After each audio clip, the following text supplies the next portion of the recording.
Welcome to Digital Nation, your weekly glimpse at the best of local TV. This week we meet a Dalek on a Sheffield footbridge. We hunt for fatbergs in a London sewer. We discover a Cindy doll for every occasion in Edinburgh. And we take a day out with the police dog trainers in Glasgow. Do you love local? Then let us know what you think by using the hashtag #DigitalNation. First off, a brilliant national initiative helping homeless people get back on their feet and renew their confidence. Streetwise Opera gives homeless and vulnerable people the chance to sing. Let's check out the team who are currently rehearsing for an operatic opus in the spring.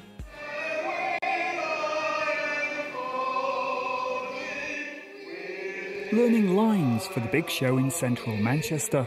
Maybe I will, maybe I won't. But this is a rehearsal with a difference, because the performers here have all been affected by homelessness. Wish I knew head with a brick to you don't. When I was homeless, it was November, I'd say about 10 years ago. So at the same time of the year as we're in now. Very cold, sometimes snowing, and I lived in a couple of garages just off Chester Road, which were unoccupied, but they had holes in the roof, so the rain used to come in. So it was pretty miserable, to be honest. Since then, Andy's got help from the Booth Centre. Come and catch me if you can. The charity runs many projects, including this one in conjunction with Streetwise Opera. The Streetwise Opera is a national programme. The idea of it came from Matt Peacock, who's the founder and director of Streetwise Opera. There was an article in the paper where they talked about politicians, homeless people being some people that politicians trip over as they come out of the opera. And that was where the idea came from, that why should homeless people be people who are lying on the ground outside the opera? Why can't they be up singing? The idea is to give vulnerable people confidence in a friendly and secure environment. Gareth Smith works as a helper. We have people come here that are in a very difficult place sometimes. And I think these workshops I've seen, various members of the group, really improve in terms of confidence and creative kind of output. Steve Scallon's been participating in these productions for many years. Well, it's helped me with my confidence, because I'm a very quiet person, and it's like I say, it's helped me to mix with people from different backgrounds. I always feel better for coming to the workshops. I always feel better afterwards. These rehearsals are geared towards a Manchester performance of Bach's St Matthew's Passion. If we catch you, you must do just whatever we tell you to. Now you've heard of icebergs. Those big cold things well known for melting or sinking ships. But have you heard of fatbergs? Well, let Digital Nation shine a light into the dark and onto the world of fatberg art. Just a word of warning though, if you're eating your tea, you may wish to put down your cutlery. Right, we are in the Regent Street sewer. We just did a check out the fatbergs out, just in the sewers of London. Fatbergs are congealed of people that don't dispose of their fat, baby wipes, cotton buds, a bit of silt from the roads. It all congeals together in one big lump. And once it congeals, it sits on the top of the flow like a skin. Fatbergs are becoming increasingly problematic for the capital's sewers, and engineers have to break them down manually with a shovel before they can clear them out with specialist equipment. But two artists who are based in Holland have been inspired by London's fatbergs, and they're creating an installation called Matter of Life. It occurred to us that fat as a substance itself is not looked upon, of course, very nicely. It's part of the obesity problem, it's part of health issues. And so we thought, let's open up our minds towards this stuff and explore what it actually really is. But the inspiration really comes from this substance expressing itself. If you want to take it from this perspective, it's just, amazing. It's an amazing thing. If you go down there and you see it, it's a completely different world. It's a complete new ecology that never existed before. The worms seem to love it. There's so many worms living in the fatberg, so maybe we don't like it, but the worms definitely do. It's a very fundamental material, but somehow we've come to this point where all we can talk about it in relation to is an impractical blockage in a sewer. So we're hoping with this project to really look at it again from multiple different angles, to see exactly what fat is and what it could potentially be if we look again with a different kind of pair of eyes on it. Next, let's travel to Edinburgh to meet a doll collector with a difference. Merle Brown takes Cindy collecting to a whole new level by ensuring her dolls accompany her on all of life's important events and locations. She takes them on holiday to the bedroom, the bathroom, and even the footy. When I started collecting them, I just started sitting them around, and then I got a few bits of furniture, like Cindy furniture and sofas, and then I just started sitting them on that. And then I thought, oh, this is quite cool. I can just, you know, so we've got like one in the bathroom, there's one in the bedroom, there's quite a few in my office, and quite a few in the living room. I think they remind me of my childhood, which I suppose is why I started to recollect them, because I sold all mine when I was a teenager, most of them, apart from one, yeah.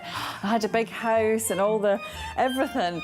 And then when I got to about 16 and I wanted money for records and whatever else, my mum said, well, you need to sell something, so I sold all my Cindy. Kind of the nostalgia kicked in, so I started to collect them again, and that was it. Cindy's have got that, their eyes look to the night all the time. That's the way they're made. And I think that one of my friends said, why are they always looking to the right? And I said, well, they're not, because when you go out the room, they look to the left. Yeah, my husband does sometimes think, like, when he's watching telly, like, there's quite a lot of eyes watching me here. Yeah. So it's a little bit off-putting, but he puts up with it. We've got one Cindy that we take to the football. What's her name? Jambo Cindy. Yeah, I knitted her a little sort of hearts colour top and scarf, so she comes to football. She doesn't come all the time because a lot of the guys in the pub get a bit superstitious when we lose and she's there, yeah, so we have to, she gets banned, essentially, from games.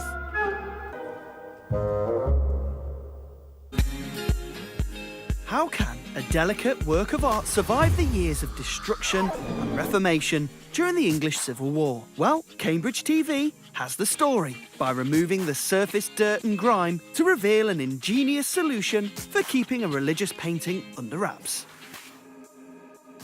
When the painting arrived, it came from a small church and it was bought with the generous help of donors for the Fitzwilliam Museum. And when the painting came to me here at the Hamilton Carr Institute, where we work on paintings for the museum, it was covered in a lot of surface dirt and grime. It had a really discoloured varnish, that was yellowy brown colour, and the back of it was covered by a modern, fairly modern, perhaps 20s sort of backboard. So I assessed the painting and I removed the backboard, and I was quite astonished to discover on the back of the painting more paint, and all that paint was a sort of whitewash and lettering that came from the 16th century. And it seems that that's the story of how this particular painting survived all that destruction in the Reformation and in the Civil War, is by having been turned around. But that wasn't all that was really fascinating about the picture, because as I had a look at it, I realised that the fourth board along on the front had been repainted to match the others. And we used a variety of techniques, of imaging techniques, such as X-ray and infrared, to look at that. And I realised that that board had actually come also from a medieval painting, actually from the same set of medieval paintings. So although this is one scene, it's a standalone scene showing the betrayal of Christ, there was a bigger painting. It was a Passion Cycle, which also showed probably the crucifixion and showed the flagellation as well. And this board comes from that and must have been brought back together in the 19th century. Everybody's favourite British villain, the Dalek, has a walk-on part in this next film from Sheffield Live. However, the starring role is this rusty and overgrown iron footbridge, brought beautifully back to splendour by an inspired and hard-working Sheffield man. The Dalek is simply attention-seeking. You know, a lot of people have come today because they've noticed there's a Dalek on the bridge. The actual spot where we're standing now was originally in the Middle Ages a ford. It was the river curves in such a way that it makes the depth of the river quite shallow here. So it was how people in the Middle Ages crossed the River Don. In the 18th century, they built the first wooden bridge, and that led to people being able to cross the river easily, and it led to the creation of the hamlet of bridge houses on the north side of the River Don here. And then, of course, Bridge Houses railway station opened, and this was the shortcut for people from town to catch the train to and from Manchester. So this is actually a very, very historic bridge. So I live in Burngreave, which is just up the hill there, and drive around this roundabout a lot on my daily routines. And I've noticed this little bridge slowly getting rustier and rustier and more overgrown. So at the beginning of the summer, I emailed Yorkshire Water, and they phoned me back. Almost immediately they phoned me back and said, right, OK, you fix the bridge, we'll pay for the materials.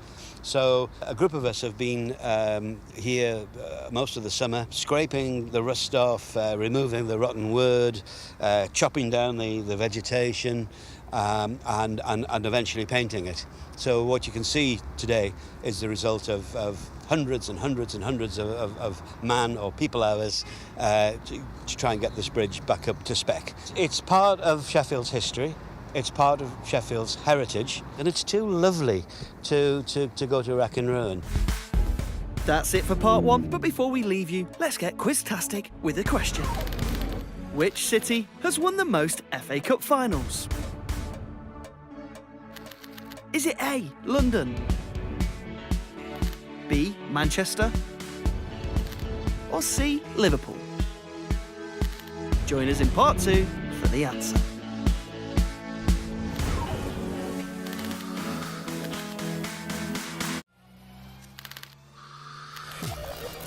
Welcome back to Digital Nation. Before the break, we asked you, which city has won the most FA Cup finals?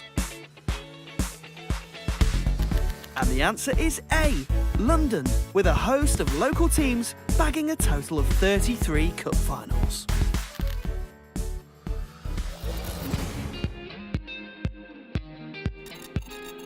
Where is home?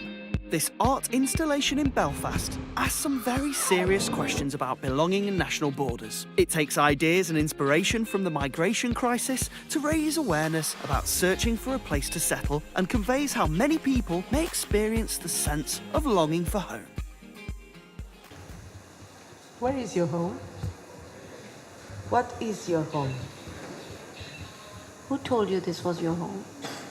This is an art piece. It's an art installation called Oh My Home, Lost and Found, and we are raising the question of home from a political, a philosophical and a physical aspect. There's a huge migration flow, and we need to kind of rethink about longing and belonging, and also right to have a home. Who has the right to have that need and belong?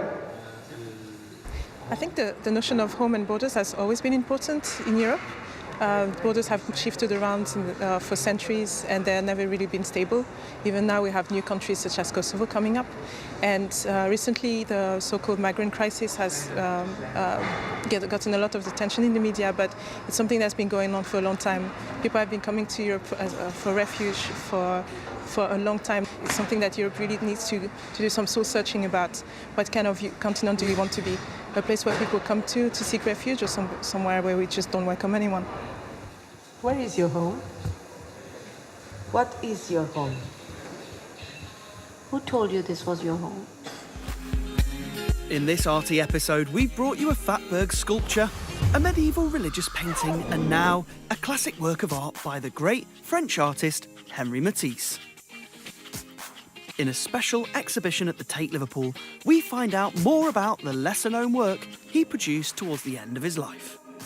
Matisse in Focus is an opportunity to bring to Tate Liverpool for the first time in its 27-year history the snail, which is the giant work you see behind us. And it's never travelled to Liverpool before, and it was really a rare opportunity to get it in the gallery for 6 months. And we decided to bring it together with almost all of the works by Matisse in Tate's collection to do a focused presentation of over 50 years of his practice. he used painted pieces of paper and cut them with dressmaking scissors or tore them by hand and had his studio assistants arrange them on the wall of his studio, because at that point, the last decade of his life, he was basically bedridden. He was in his 80s, he had had a series of operations, and he wasn't physically able to paint anymore. So in essence, Matisse revolutionized his own practice by inventing a brand new technique that was a hybrid of drawing in color, painting, and almost sculpture using the paper as individual fragments. He didn't reduce his scale or his ambition even in his final years, and the snail was made just the year before he passed away. What he ended up producing was something inspired by the circular pattern of a snail's shell, but he didn't tie it completely to nature. He left it as a sort of free-floating abstract design, which is very unique within his practice. And I think that's why it's such an important work, because you can see him at the end of his life almost reaching towards something that's like abstract art, and that was very different from his focus on the figure and the landscape in many of his previous paintings and sculptures. It's time for more little-known facts and local history in Creative Kingdom. In 1892, a scientist from Kincardine on Forth called James Dewar was making enormous strides in the field of cryogenics. But that's not what we remember him for. While performing experiments to determine the temperature of an element called palladium, he put one brass chamber inside another, created a vacuum between them, and invented the Dewar flask. But after he refused to patent it, two German glassblowers realized it could be used to store an even more precious element, tea. And they made a packet out of it. Ah, well, proof once again that when it comes to innovation, creativity, and keeping it hot, it Fife mint.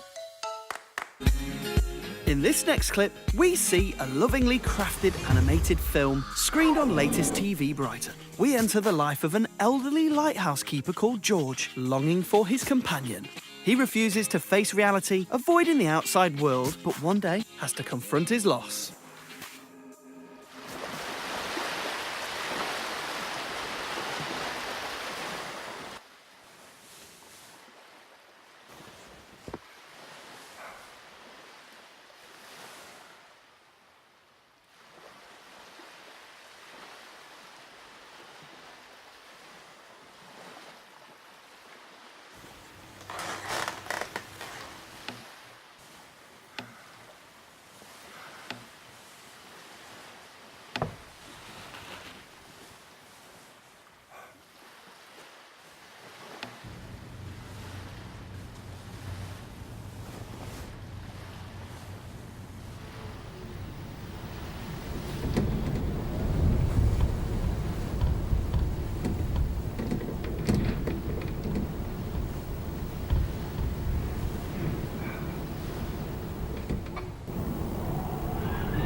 Now, it's no secret that we love local, and we've shown you some brilliant regional telly highlights since we started broadcasting in 2015. However, local TV still has its critics. But how do channels deal with this more negative feedback? Well, Made in Leeds in this next clip show us their indignant reactions to some of their harshest critics.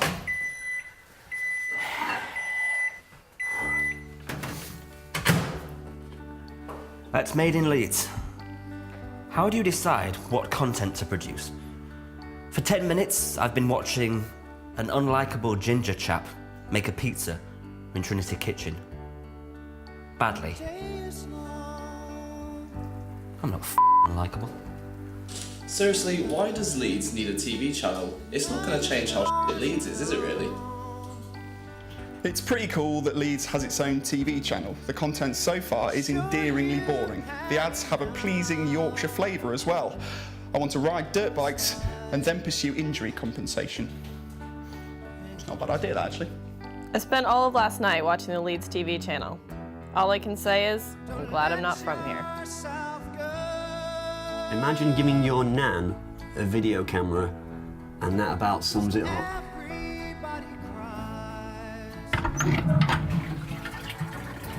Made in Leeds TV channel is reason why Southerners think we still live in caves up here.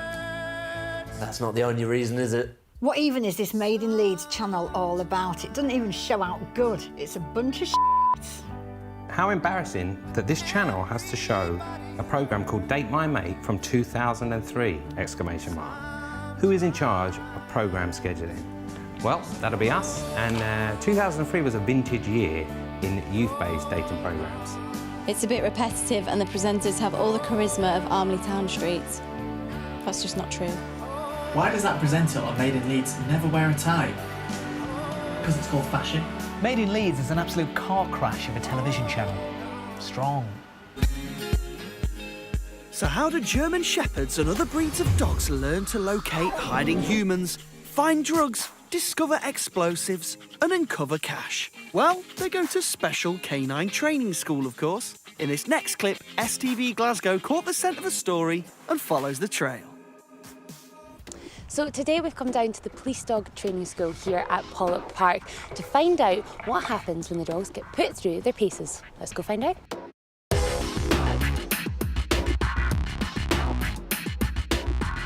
We'll train novice handlers and new dogs from all over the country. The initial course lasts for 13 weeks, so a police officer who applies to come into the dog branch, they'll start here, they'll be paired up with their dog and they'll train together, and after 13 weeks, hopefully if they're at the required standard, which is a national standard, they'll be fit to go out operational. So Jen, this is Izzy. This is Izzy, yep. She's a 10-year-old Cocker Spaniel and she's been working with us for about 9 years. We've already put some drugs out, so Izzy's going to go and find them for us.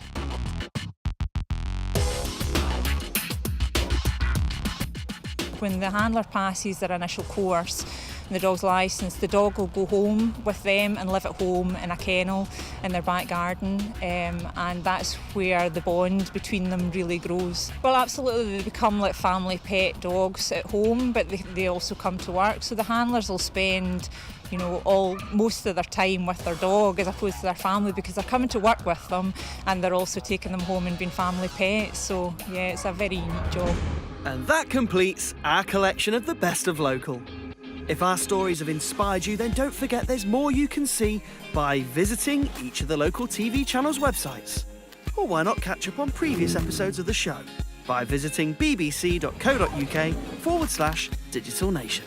So until next week, goodbye.